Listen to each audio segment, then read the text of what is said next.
इसके बाद FTI पुणे से प्रतीक वत्स हमारे साथ है। एक्चुअली FTI से बहुत सारे स्टूडेंट्स आज वहाँ पे कोर्ट हियरिंग है और बहुत सारे स्टूडेंट्स पे केसेस डाले गए थे। वहीं जब छात्रों आंदोलन FTI में भी शुरू था तभी, तो आज बहुत सारे बस 35 to 40 students went to the court. तो प्रतीक वत्स जो एक स्टूडेंट है, जो ये पूरे आंदोलन में FTI के लीडरशिप कर रहे थे, तो वो हमारे सामने पूरे FTI के बिहाफ पे, संघर्ष के बिहाफ पे पूरा संघर्ष हमारे सामने आज रखेंगे।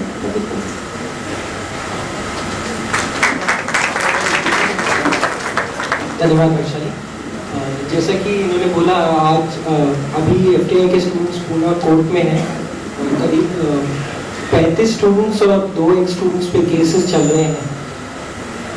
FTI JNU या HCO की तरह बिल्कुल नहीं है। वो एक बहुत छोटा सा संस्थान है, करीब 200 स्टूडेंट्स पढ़ते हैं वहाँ, और उनमें से करीब 40 पे पुलिस केसेस हैं। So we are talking about 1/5 of the students having criminal cases against them. It's an absurd situation. खैर, FTI को लेकर के काफ़ी चीज़ें बातचीत हुई है। कुछ चीज़ों को लेकर कि गजेंद्र चौहान के खिलाफ था या BJP के खिलाफ था ये संघर्ष। मैं बस कुछ चीज़ों को लेकर के कुछ क्लैरिफिकेशन देना चाहूँगा, कुछ बातें रखना चाहूँगा कि पूरा स्ट्रगल था क्या, क्यों अभी भी वो ख़त्म नहीं हुआ है और अपने स्तर पे चालू है। फिल्म इंस्टीट्यूट एक ऑटोनोमस बॉडी है, INB मिनिस्ट्री के under. It does not come under the MHRD like all other institutions do, और उसका एक अपनी स्वायत्तता है संस्थान की, जिसके तहत वो अपने एकेडमिक पॉलिसीज बनाते हैं, फाइनेंशियल पॉलिसीज बनाते हैं, फीस स्ट्रक्चर्स बनाते हैं, इस सब को लेकर। और जनरली इसका चेयरमैन या गवर्निंग बॉडी में जो होते हैं वो जाने माने फिल्म मेकर, फिल्म पढ़ाने वाले, एकेडमिशियंस, फिल्म टेक्नीशियंस या दूसरे आर्ट फील्ड से रिलेटेड लोग आते हैं। पिछली गवर्निंग काउंसिल के जो प्रेसिडेंट थे, जो चेयरमैन थे, वो FTI के श्री सईद मिर्जा थे, और उससे पहले युवा अनंतवर्ती थे। और तो इस बार जब गवर्नमेंट ने नया बॉडी चुना, FTI सोसाइटी जो हाईएस्ट गवर्निंग बॉडी है, तो वो 12 जून को खबर है कि श्री गजेंद्र चौहान को उसका प्रेसिडेंट बनाया हुआ है। बाकी और कोई डिटेल्स नहीं है। Students went on a flash strike saying this is not acceptable. ये आदमी कौन है, यहाँ किस बेसिस पे इन्हें डाला गया है। 2-3 दिन में खबर है कि गजेंद्र चौहान अकेले नहीं थे, उनके साथ कम से कम 5 और ऐसे लोग थे जिनका फिल्म से कोई लेना देना नहीं था। उनका एक ही क्राइटेरिया था कि उनकी राष्ट्रीय स्वयंसेवक संघ या BJP से गहरे रिश्ते थे। उनकी डिटेल्स में हम जाएंगे तो अनगा गायसास, नरेंद्र पाठक, अनगा गायसास बाय द वे वो रीडर हैं जिन्होंने आज अखबार में कमेंट दिया है कि FTI और JNU देश को लगे हुए कीटाणु हैं और इन दोनों संस्थानों को बंद करके इनके पैसे सिक्योरिटी में दे, नेशनल सिक्योरिटी कर देंगे। और ये हाईएस्ट बॉडी मेंबर है FTI की। तो आगे क्या होगा FTI का, ये सोचकर थोड़ा चिंता जरूर होती है। बहरहाल, जो पहला स्ट्राइक के 3 दिन के बाद कुछ स्टेटमेंट्स आना शुरू हुए लोकल RSS लीडर्स के और BJP के, जहाँ सिरे से नकार दी गई स्ट्राइक को। स्टूडेंट्स को बोला गया ये नक्सलाइट है, एंटी नेशनल है, ड्रग एडिक्ट्स है और ये पागल लोग हैं बेसिकली। उसके दौरान दूसरी एक बहुत ही इंटरेस्टिंग बात हुई थी कि FTI के पूरे स्ट्रगल को सडनली बोला गया ये बहुत एलिटिस्ट स्ट्रगल है, ये इनका ये जो डिमांड्स है ये अपनी प्रिविलेजेस को बचाने के लिए है, ये एक ब्राह्मणवादी मांगे हैं इनकी। और BJP इसके खिलाफ है कि एक छोटा आदमी भी बड़ा बन सकता है, क्यों जिसने फिल्में बड़ी बड़ी बनाई हो वो ही क्यों बने FTI का प्रेसिडेंट, ये तो और भी लोग बन सकते हैं। इट्स सडनली मतलब students were on a back foot suddenly कि ये आर्ग्यूमेंट कभी भी एक्सपेक्ट नहीं किया गया था कि आप पलट के एक RSS घूम करके स्टूडेंट्स को बोले कि आप ब्राह्मणवादी हैं, आप मनुवादी बातें कर रहे हैं। खैर, जब ये इसमें सबसे बड़ी चीज हुई कि APSC का स्ट्रगल उसी टाइम उनको जीत मिलती, और जो साथी ने यहाँ बोला वो हमें भी कैंपस में ABVP के लोगों ने बोला है कि APSC का स्ट्रगल नहीं हुआ होता तो FTI में बात मान ली जाती। अंबेडकर पेरियार के नाम पे ये लोग हार गए और इनसे ये बर्दाश्त नहीं हुआ। इसको दबाने के चक्कर में सडनली वो लोग बन गए कि आप ब्राह्मणवादी हैं, हम तो जनवादी बात कर रहे हैं। इतना समर्थन मिला देश के सभी छात्र संगठनों से, सिविल राइट्स ग्रुप से, इट वाज ओवरवेलमिंग।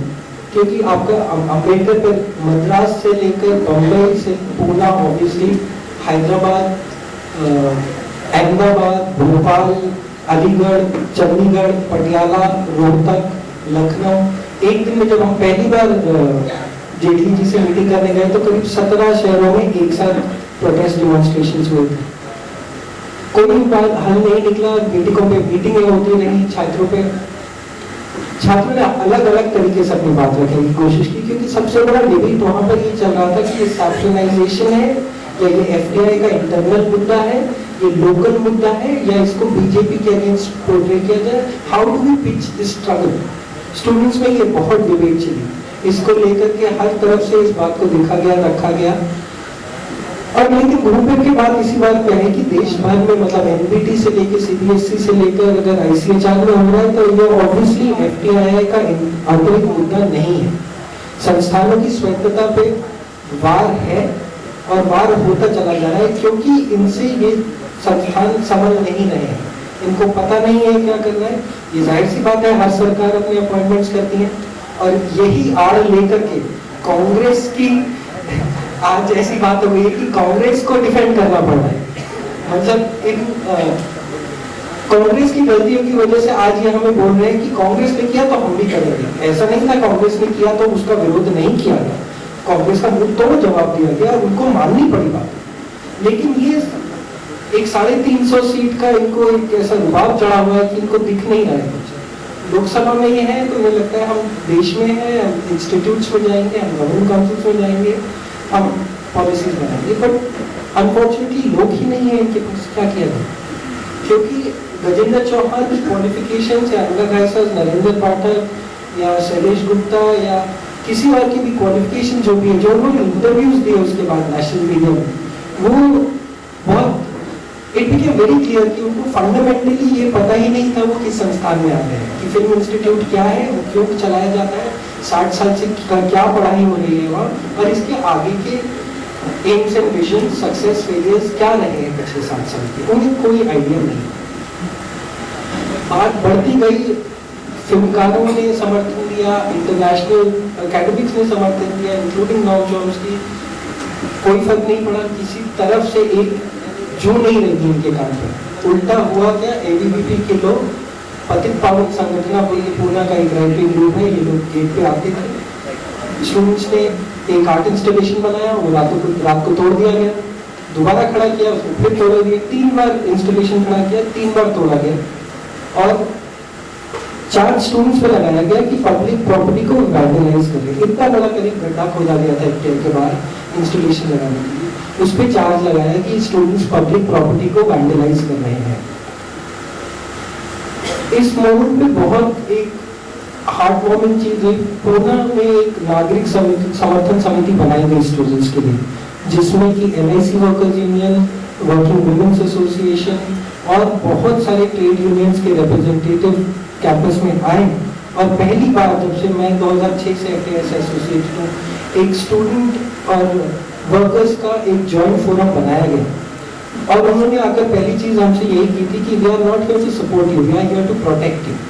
बिकॉज जिस तरह की चीजें, जिस तरह के आक्रमण हो रहे थे, वो स्टूडेंट्स डर गए थे, थोड़ा बैकफुट पे गए थे कि ये क्या हो रहा है।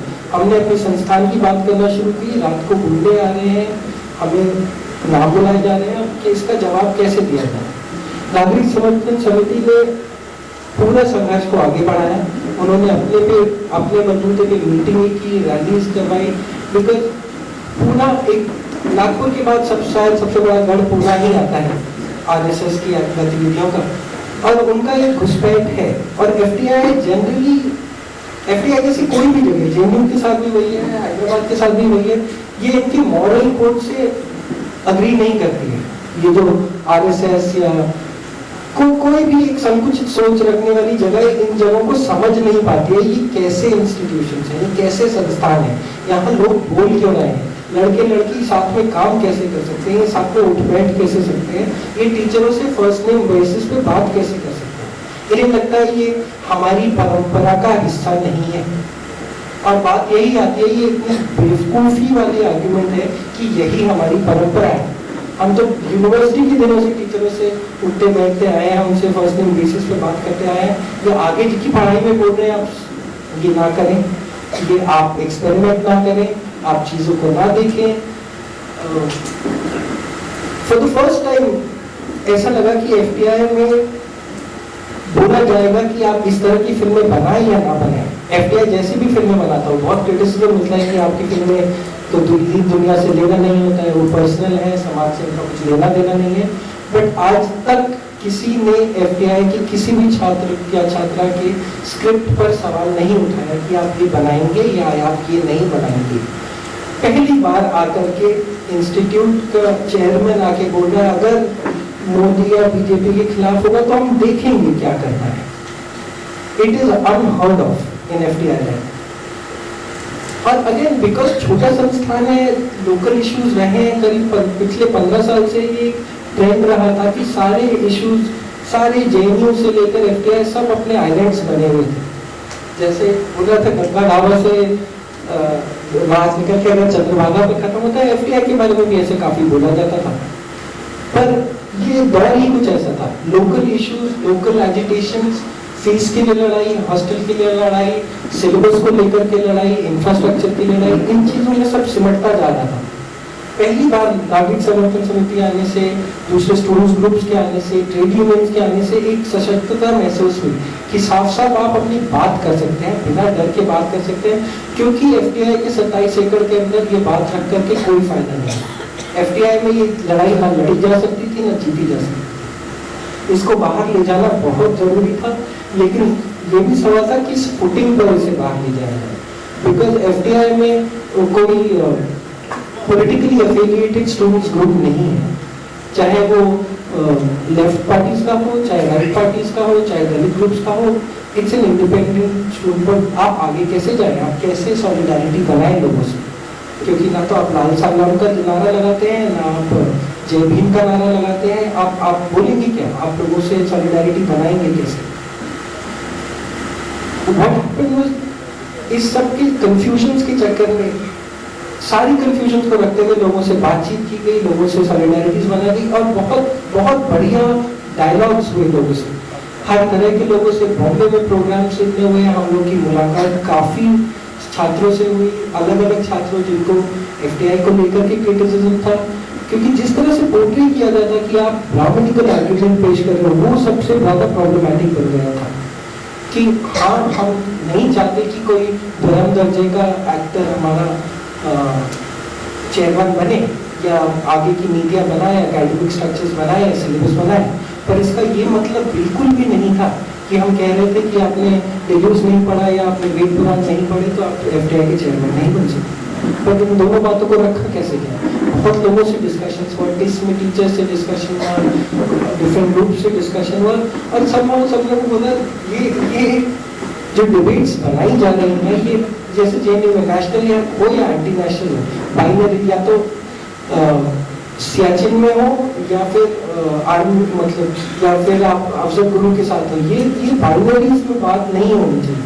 और यही एजुकेशन इंस्टीट्यूट्स ये हमें स्पेस देते हैं, इसलिए एफटीआई और जेएनयू और एचसीयू और इलाहाबाद यूनिवर्सिटी, अलीगढ़ मुस्लिम यूनिवर्सिटी ये इम्पोर्टेंट जगह है। ये लोग वो स्पेस खत्म करने की तैयारी है, क्योंकि एफटीआई में हमारा मानना ये रहा है, हम एक क्रिटिसिज्म है हमारा, हम अपने आप को बड़ा इंसुलेट करना चाहते हैं, हम अपनी आइडेंटिटीज इरेज करना चाहते हैं, हम फिल्म को लेकर के एक तरह से डील करना चाहते हैं और मीडियम को समझना चाहते हैं, भाषा की तरह सीखना चाहते हैं। इसमें हमारे आइडेंटिटीज छूट जाते हैं पीछे, और वो फिर कुछ साल लगते हैं, 4-5 साल लगते हैं, जब हम एक क्राफ्ट लेवल पे सीख जाते हैं कि वापस अपनी स्टोरीज कैसे लाएं। लेकिन इस तरह से कभी भी ये नहीं था कि इंस्टीट्यूट को अपनी या छात्रों को अपनी सच्चाई का पता नहीं। जहाँ लड़ाई एफटीआई में सालों से मिड-90s से रही है प्राइवेटाइजेशन को लेकर के, क्योंकि ये हर थोड़े दिन पे आते हैं कि फिल्म तो इतना बड़ा इंडस्ट्री है, आपकी स्टूडियोज हैं बड़े बड़े, देश में पानी पीने का नहीं है तो फिल्म स्टूडेंट्स पे सब्सिडी क्यों खर्च की जाए।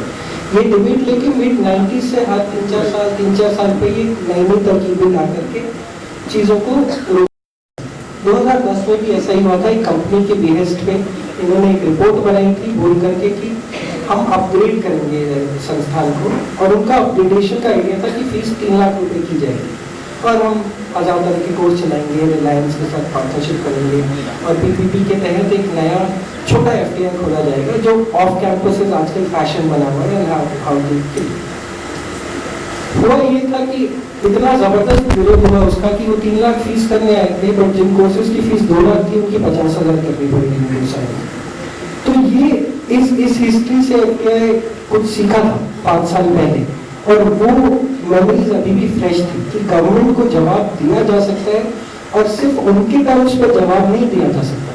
कि बात ये नहीं है कि गजेंद्र चौहान या X या Y हो या ना हो, आपकी प्रोसीजर्स नहीं है, आप इनकरेज कर रहे हो गवर्नमेंट ऑफ द डे को कि अपने आप विंग्स और फैंसीज पे आप चेरी पिक करो, आप आज फलाने इंडिविजुअल को डाल दो, आप दूसरे इंडिविजुअल को डाल दो।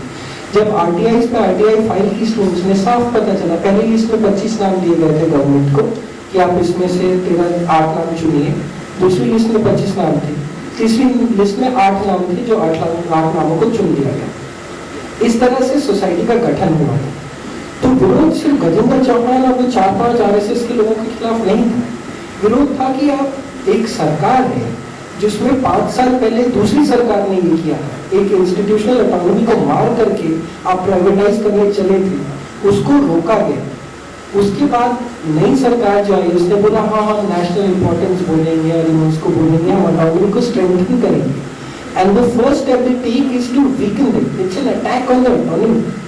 और इसलिए आज भी हम लोग वेट कर रहे हैं कि आज न कल, आज नहीं तो 6 महीने बाद, नहीं तो 1 साल बाद एफटीआई से फिर एक गोहर आने वाली है, क्योंकि वहाँ प्राइवेटाइजेशन शुरू कर दिया गया होगा किसी आड़ में, फीस बढ़ाने की आड़ में, नए कोर्सेज खोलने की आड़ में, नए इंफ्रास्ट्रक्चर लाने की आड़ में, रिलायंस के साथ पार्टनरशिप करने की आड़ में, या एफटीआई के 27 एकड़ लैंड जो पीछे है उसमें उसका यूटिलाइजेशन के नाम पर। ये पहले हो चुका है। आज की कॉन्टेक्स्ट में ये बात इसलिए कर रहा हूँ क्योंकि जो लड़ाई एफटीआई की लड़ाई, या हम लोग जिस तरह से देख रहे थे गजेंद्र चौहान इंसिडेंटल थे, मैं बार बार बोलना चाहता हूँ, इसको mainstream media Arnab Goswami जैसे लोगों ने इन्हें बताया कि students are against Gajendra Chauhan, FTI है महाभारत। हाँ वो इंसिडेंटल है, वो यहाँ है तो ऑब्वियसली उनके खिलाफ है, बट लड़ाई उतनी नरेंद्र पाठक के साथ थी जो एबीवीपी के स्टेट प्रेसिडेंट थे 14 साल से, जिनके रहते हुए एफटीआई स्टूडेंट्स पे हमला किया गया था आनंद पटवर्धन की फिल्म दिखाने के लिए। लड़ाई शैलेश गुप्ता के खिलाफ भी थी जो एफटीआई की एक स्टूडेंट है, जिनका क्लेम टू फेम है मोदी जी की कैंपेन वीडियो बनाना। तो लड़ाई सब लोगों के लिए थी, लड़ाई इस तरह की थी कि संस्थान कैसे आगे बढ़े ये संस्थान ही सोच सकता है। संस्थान के लोग, स्टेक होल्डर्स, वहाँ पढ़ने वाले, वहाँ पढ़ाने वाले, वहाँ फ्यूचर में एडमिशन लेने वाले, वहाँ के स्टाफ काम करने वाले, ये लोग डिसाइड करेंगे। स्टाफ की बात करना चाहूँगा यहाँ क्योंकि इसके भी पैमाने 2 हैं। एफटीआई में 2 तरह के स्टाफ हैं, हर जगह होते हैं, मतलब परमानेंट स्टाफ, कॉन्ट्रैक्चुअल स्टाफ। आप दोनों का कास्ट प्रोफाइल देखेंगे तो it's very stark. Most of the permanent staff members are from a privileged background and most of your contractual workers are from the historically deprived classes. ये कैसे होता है, बार बार कैसे हो जाता है, सालों साल ये कैसे होता है, इसको लेकर के जब भी वो आवाज उठाना चाहते हैं, एक तो उन्हें बोला जाता है कि तुम एफिशिएंट नहीं हो, बट एक्चुअली बात होती है कि उनकी कास्ट प्रोफाइल से डर लगता है।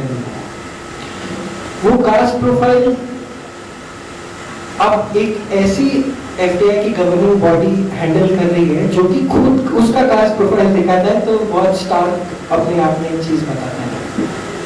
एफटीआई में अभी इस तरह के लोग पढ़ा रहे हैं जिन्होंने डॉक्यूमेंट्रीज, अगर उन्हें डॉक्यूमेंट्रीज बोला जा सकता है तो बनाई है कि बाबरी मस्जिद क्यों तोड़ी जानी जरूरी थी, क्यों ये होना चाहिए था। It was not even defending it, it was saying कि ये हो। ऐसे लोग आज एफटीआई को की ताल्लुक बोल रहे हैं और अनुपम खेर भी इसी भाषा में बात कर रहे हैं और बहुत सारे लोग इसी भाषा में बात कर रहे हैं।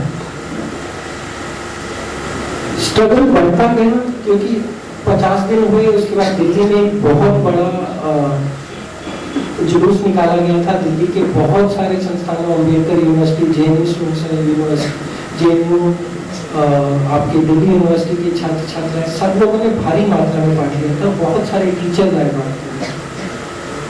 बात यही थी तब जो आज हो गई कि अब क्या करें, प्रोटेस्ट हो गए, नारे लगा के, चिट्ठियां ली थी, मेमोरेंडम्स ली थी, अब क्या करें। ये फिर से सरकार ने ही हल कर दिए बात, क्योंकि जैसे ही वापस आए रातों रात पुलिस ने रेड करके करीब 17 स्टूडेंट्स को अरेस्ट किया, मतलब 5 को अरेस्ट किया, 12 को एंटीसिपेटरी लीव देनी पड़ी, जिसको बढ़ाकर क्योंकि अब 35 कर दिया गया है। कल को ये कोई सरप्राइजिंग बात नहीं कि 50-55 भी कर दिया जाए, because they are not stopping.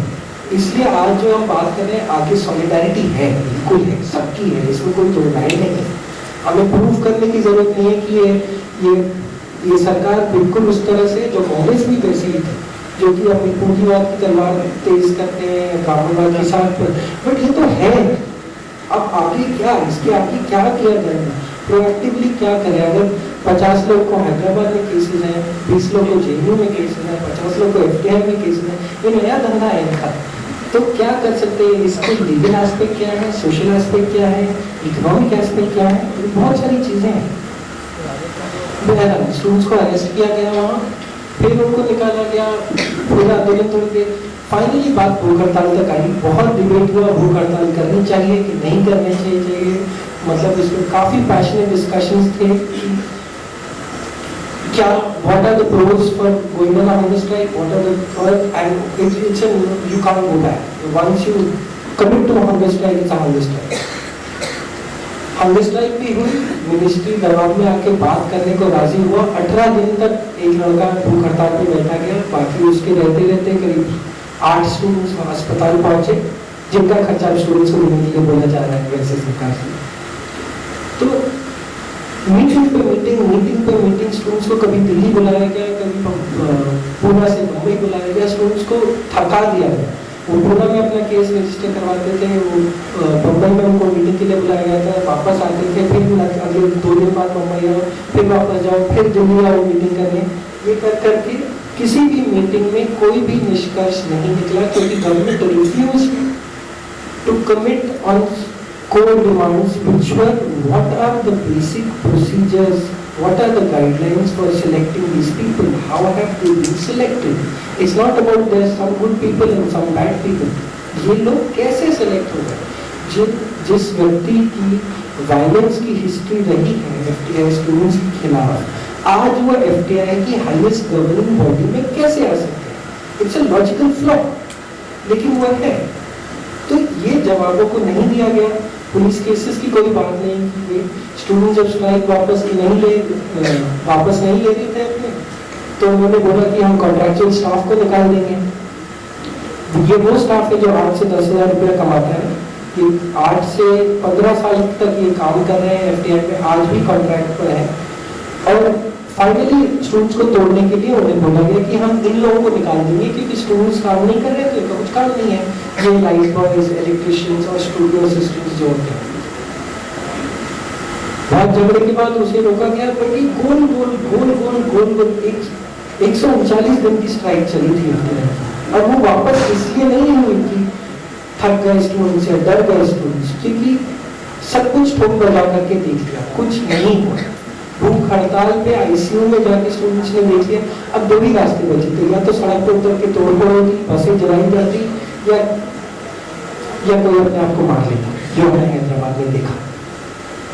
Strike वापस जिस दिन हुई थी, उस दिन बिल्कुल दुख का माहौल नहीं था, वो सेलिब्रेशन था, क्योंकि हम we were not willing to acknowledge it as a defeat. It was a celebration of dissent. The whole strike had gone off like that. It was a strike where students were singing, dancing, painting, making films, but saying that we will say what we have to say. आप डरा करके हमें चुप नहीं करा सकते, आप हमारे आर्ट इंस्टॉलेशन को तोड़ करके चुप नहीं करा सकते। और आज वो ये कर रहे हैं, क्योंकि अगर फर्स्ट राउंड बोला जाए तो एपीएससी की हार है। आज उन्हें इतनी मिर्ची लगी है कि आज वो पीछे नहीं जाना चाहते, क्योंकि उन्होंने देखा एक अम्बेडकर पेरियार के नाम पर वो कुछ कर नहीं पाएंगे। वो अम्बेडकर को भी कोऑर्ड करने की कोशिश करें, वो भगत सिंह को करने की कोशिश करें, पेरियार को कितना कर पाएंगे पता नहीं। बट एबीवीपी का सबसे बड़ा नेता भगत सिंह है। आज जेएनयू में जब मैं देखता हूँ इतना बड़ा पोस्टर करते हैं तो वो इट्स आप बिल्कुल सही बात है। आज अभी मैं सत्या से बात कर रहा था कि ये जो दमन है ये लॉजिक पे खड़ा नहीं किया गया, तो इसको आप लॉजिक पे डिफीट नहीं कर सकते। तो आप कैसे करेंगे डिफीट? ये हम लोग को सबको सोचना होगा, क्योंकि ये तो लॉजिक पे बात ही नहीं हो रही। जो लोग मान रहे हैं उनको आप बना देते हैं चीफ, वो जिनका एकेडमिक से कोई लेना देना नहीं है, वो आपके पॉलिसीज बना रहे हैं, सिलेबस बना रहे हैं। आप भगवान जाने एफटीआई का क्या सिलेबस अगर बनने वाला है। तो इन सब चीजों को लेकर के सोचना होगा, क्योंकि हम स्ट्रगल भी उनको भी आदत हो गई है। मेमोरेंडम्स की नॉन चॉम्स्की की चिट्ठियां उन्हें आजकल काफी मिलने लगी हैं, उनको कोई फर्क नहीं है। ना चॉम्स्की से पढ़ते हैं, ना रुद्र रॉय से पढ़ते हैं, ना एफटीआई के किसी भी आदमी से किसी से भी फर्क नहीं। ऐसे मोमेंट पे हम बार बार आज हम ढूंढ रहे हैं कि अच्छा लाल और नीले का सॉलिडारिटी होगी, या हमारे नेता कौन होंगे, या हमारे हीरोज कौन होंगे। ऑब्वियसली भगत सिंह है ही है हीरो। बट आज मुझे लगता है कि अब हमें थोड़ा और गहरे में जाकर के कॉमरेड नियोगी जैसे लोगों के बारे में भी सोचना चाहिए। शंकर कुमार नियोगी ने जो किया था उसको वापस लाना पड़ेगा। We have to reclaim our leaders, क्योंकि कल्चर के मामले पे, स्टूडेंट स्ट्रगल के मामले पे, वर्कर स्ट्रगल पे, आदिवासी स्ट्रगल पे छत्तीसगढ़ मुक्ति मोर्चा ने हमारे सामने बहुत एक कॉन्क्रीट मॉडल दिया है जो कि काम करता है, जो कि हेल्थ में काम करता है, जो कि एजुकेशन में काम करता है, जो कि लोगों को जोड़ने में काम करता है। वो खो गई हैं चीजें, क्योंकि ये मानना पड़ेगा कि हमारी चाहे लेफ्ट आइडियोलॉजी हो, लेफ्ट पार्टीज हो, सब दाबादाबी गई थी। आज क्योंकि दमन इतना सारा है तो सब थोड़ा उठ खड़े हुए हैं, जो कि अच्छी बात है। लेकिन इस दमन के दौरान let's not go back to status quo, कि इनको हटा के हम वापस अपने कंफर्टेबल जोन में जा रहे हैं। मुश्किल सवाल पूछने का दौर है, मुश्किल सवाल अपने आप से पूछने चाहिए कि आगे कैसे बढ़ा जाए। एफटीआई की लड़ाई जारी है। एफटीआई की लड़ाई स्ट्राइक होने के बाद भी जारी थी। जब international film festival of Goa में स्टूडेंट एफटीआई के स्टूडेंट्स को barred for mentoring, student section हटा दिया गया फिल्म फेस्टिवल का। हम लोग जो मांग रहे हैं हमारे साथी को अरेस्ट किया गया। बहुत सारी चीजें हो रही हैं, लोगों की फिल्म पास नहीं हो रही है, सेंसर में अटक रही है, बट ये बहुत छोटी चीज है। ये तो होना ही है। It is a logical conclusion of the kind of times we are living. हम इनको ही पकड़ के अपनी लड़ाई लड़ते रहेंगे तो हम आगे नहीं बढ़ेंगे। इसमें सॉलिडारिटी का क्या मतलब है ये देखना पड़ेगा। सपोर्ट और सॉलिडारिटी में क्या फर्क है ये भी हमें सोचना पड़ेगा। हम किसके साथ खड़े हो रहे हैं ये भी सोचना पड़ेगा। हम किसके साथ नहीं खड़े हो रहे हैं ये भी हमें सोचना पड़ेगा। आगे एफटीआई को स्पेसिफिकली लेकर के मतलब भाई जैसे मैंने बोला बहुत सारी चीजें हैं, नोटिस हैं, डिटेल्स बहुत सारी हैं, बट मुद्दे की डिटेल मैं बस रिकैप करना चाहूंगा कि आज भी वो सोसाइटी है, गवर्निंग काउंसिल बना दी गई है जिसमें दर्शी गणेंद्र चौहान चेयरमैन है। उस सोसाइटी की एक मीटिंग हुई है। 200 छात्रों के कैंपस में ये 300 पुलिस के साथ आए थे। स्टूडेंट्स को उठाकर के जेल में डाला गया था और कैंपस में मीटिंग करवाई गई थी। इस तरह से इस कमेटी ने मीटिंग की है। They are still functioning. Anwar Garces is still a society member who says FTI should be shut down. Narendra Patil is a governing council member, the highest decision-taking body of FTI. He has a history of violence against the students. These are facts. 35 students, 2 ex-students have police cases against them. This is a fact. You know, students do feel unsafe to go out. It is a fact. Because ये सिर्फ आज की बात नहीं है, right wing politics बढ़ता जा रहा है। Outsider, insider, Marathi, non Marathi, फलाना ढिमकाना, बोर्ड की किसी ना किसी प्रीटेक्स्ट पे इनसिक्योरिटी बढ़ाई गई है। ये मानना पड़ेगा कि ये सारे फैक्ट्स हैं। हम आगे इसको क्या देखते हैं, क्योंकि इंस्टीट्यूट की स्वायत्तता को मार करके एक ही उसका कारण हो सकता है कि इंस्टीट्यूट को बेचना है। नहीं तो आप क्यों ऑटोनॉमी पे क्यों किसी भी सरकार के लिए भी अच्छा है ना, उनकी सरदर्दी कर रहे हैं, अपने डिसीजन खुद ले रहे हैं, फंडिंग प्लान्स बना रहे हैं, एकेडमिक स्ट्रक्चर्स डिस्कस कर रहे हैं। बट ऐसा नहीं है, क्योंकि इन्हें संस्थान बेचना है। क्योंकि बेचेंगे तभी तो रिलायंस से ये आ पाएंगे अपने साथ।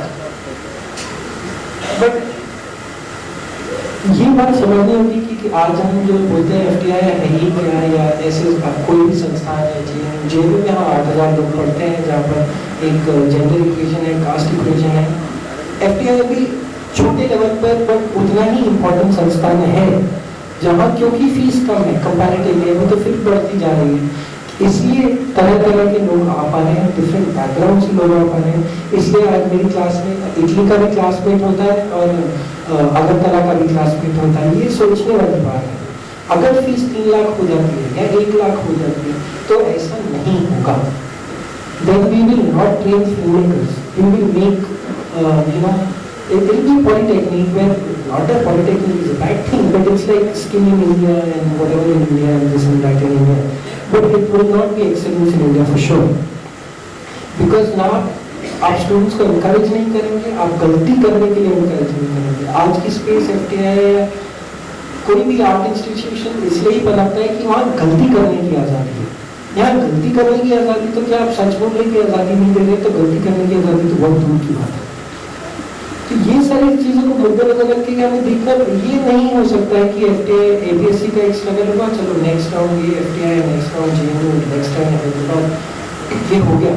Like Mr. Jaitley also said, round 1 is over. What is round 2?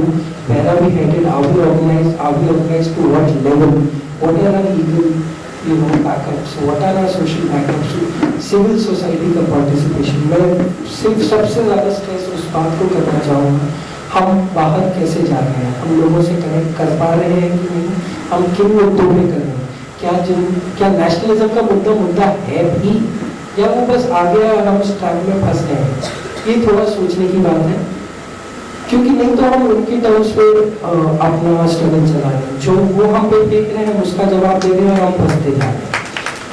ये अगर हम अपने रोल रिक्लेम कर पाए, अपनी जगह रिक्लेम कर पाए, तो आई थिंक कुछ बात आगे बढ़ सकती है, क्योंकि हमारे लिए भी राउंड 1 इज ओवर।